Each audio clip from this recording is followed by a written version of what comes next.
Okay, so we're going to try. I know what you're saying. Mike, don't do it.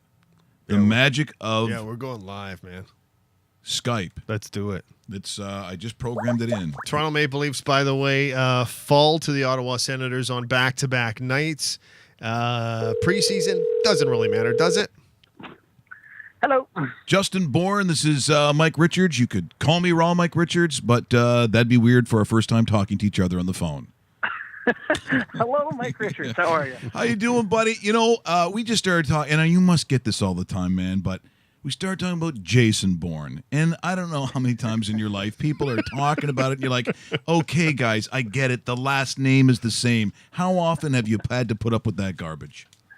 A ton, but, you know, I'm awfully grateful. I'm grateful that my name was on some cool movies because, you know, it could have been something really weird. At least the Bourne movies are good, and it helps me tell people how to spell my name when I'm making reservations, so I don't complain. Very good.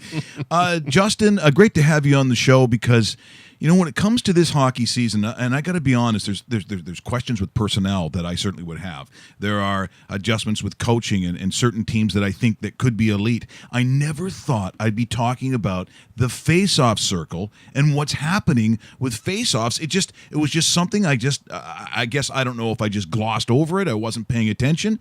But do you think, and maybe you have a better understanding of it being, the former video coach for the Marlies, what is it that the league is trying to accomplish with this rule change? Well, I think last season in particular, I know being with the Marlies, one thing that we looked at when we were playing Syracuse was a particular way, a couple of their centermen played off face-offs. You know, the way that they cheated in order to get a leg up, and in turn, they were winning a huge number of face-offs against us. And you remember going through video and figuring out how we're trying to, you know, how we can counteract this. And I think the point is that you shouldn't have to counteract it. The refs shouldn't have been letting these guys get their feet into the circle. They shouldn't have let them, cheat as much as they did.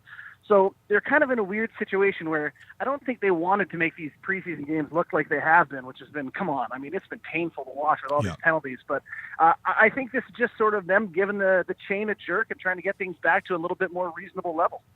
Justin Bourne joining us on the line. He's a senior NHL columnist for The Athletic. Justin, the actual face-off itself. Now we're seeing a lot of this in preseason. We see this with a lot of sports. They'll do something in the preseason, but then come the regular season, something will change. When we drop the puck in Winnipeg between the Leafs and the Winnipeg Jets on opening night, are the face-off rules going to be different at that time?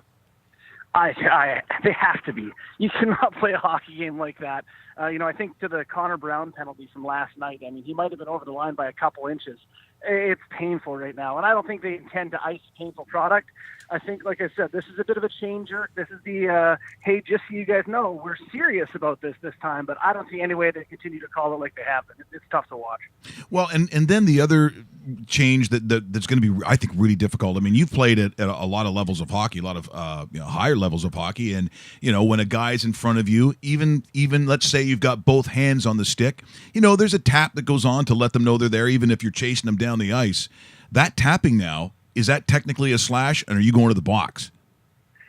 For me, I don't hate kind of giving a whack lower on the stick. It's I think it's a manner of defending, a manner of checking, but I understand that they're concerned about players' hands, and that to me is what you should call. Make that a major penalty, hacking on the hands if you want, but let guys still defend with their stick. It is a pretty significant change, and frankly, I was a forward, and I'm pro offense, and I like watching goals.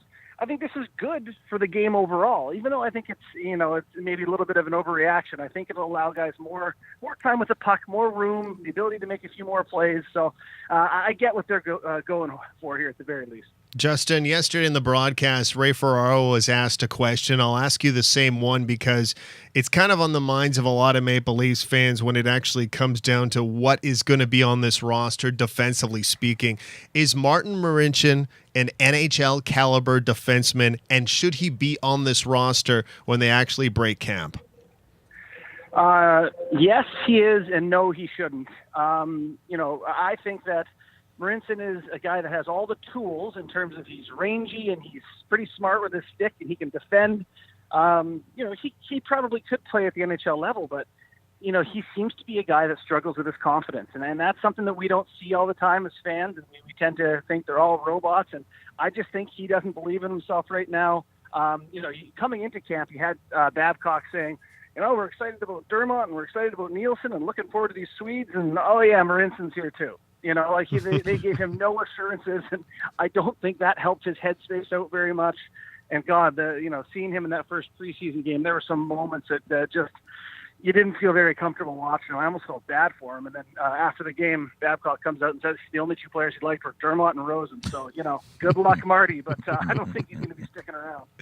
We're in conversation with Justin Bourne, the senior NHL columnist with The Athletic. And, I think sometimes, Justin, when I look at, what has been done, the massive, unbelievable, massive undertaking that's gone on in the last 2 to 3 years with the Maple Leaf organization as a whole, sometimes I think what gets lost is the importance of the Marlies. I mean, you were the video coach there, but I think just even in proximity, there's so much that I think that people maybe don't understand where, it used to be called you're going down to the farm. Well, now really I think you've got to use that word assigned, because guess what? Sometimes for some players in their progression, it's a very, very good thing. And when that player's only going a couple of blocks down the road instead of like to another province or state, I don't think you can overlook the importance of the Marlies and where they are, including geographically.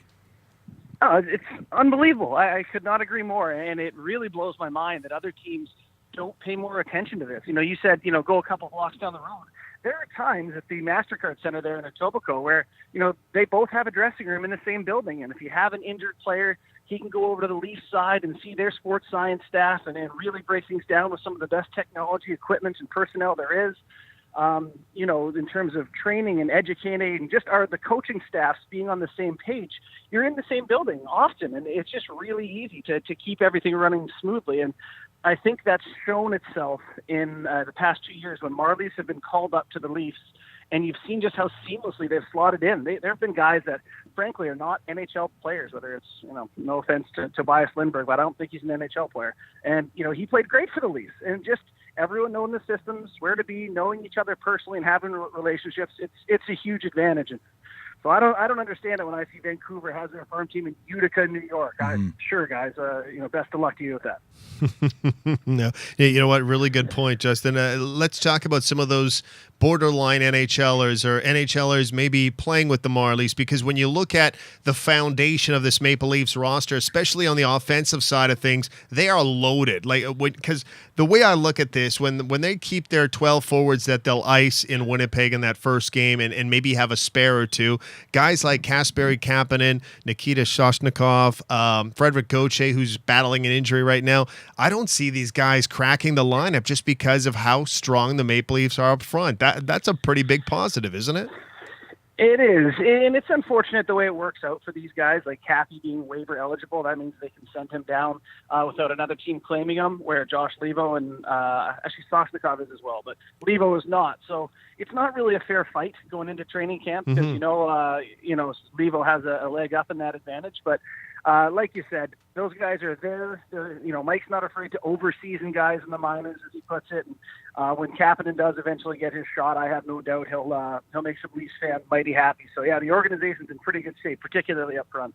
It's interesting, Justin, you use that because I think when you come from that Detroit blueprint where guys like Ken Holland and Jimmy Devellano talk about being overripe, do you think in that sort of philosophical area that the Leafs have followed a similar path to that? I mean, legitimately have backed it up?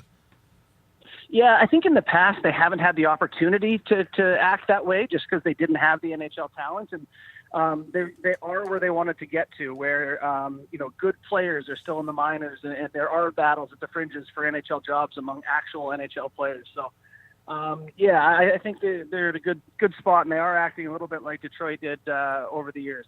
I think that speaks a lot to how Mike Babcock likes to fill out his roster. We're on the line with Justin Bourne, senior NHL columnist for The Athletic, joining us on the program this morning. Let's quickly look at a couple things around the NHL before we say goodbye for now, Justin. The Calder Trophy itself, the top rookie going into this season, there's a lot of candidates out there. One of them I want to speak about just because I've seen him develop in Michigan and now with the Winnipeg Jets, Kyle Connor. Kyle Connor legitimately probably is as a top 5 candidate. Where do you rank him in the the first-year race as far as new NHLers. Yeah, I'm really high on him. Our division last year, the AHL North division, wasn't exactly loaded with young talent. And then we played Kyle Connor somewhere in February, and he had 11 goals in the previous 8 games before we saw him. And just watching how he scored his goals, the separation he can get with his speed, and fantastic shot he can score from the distance. He's a real good hockey player, and that Winnipeg Jets lineup, it's pretty solid. And if he turns out to be a guy who can put up 20+ goals for them, which would not shock me, that team could have a lot of success this year. Wait a minute. How did we get back to the Winnipeg Jets? What? I got to tell you, Justin, what a surprise coming from this guy across from me I named both of his girls Dale Howardchuk. I don't know how we got back to Winnipeg. Hey, Justin, before I let you go, it's been a lot of fun today, by the way. I really appreciate you joining us here on what has been the Athletic, which has been like unbelievably successful in what they have done in their approach to, let's face it, the world of the internet. But the one question, and I'm sure it's what people love to squabble about in every city, but Toronto's no different. When it comes to the goaltending, we just played a clip of Wayne Gretzky talking about the possibility of a Toronto Maple Leaf, Edmonton Oiler Stanley Cup final. Are we saying at this point that we still feel, and that if you're a Leaf fan, that you still don't have the goalie that takes you to that promised land?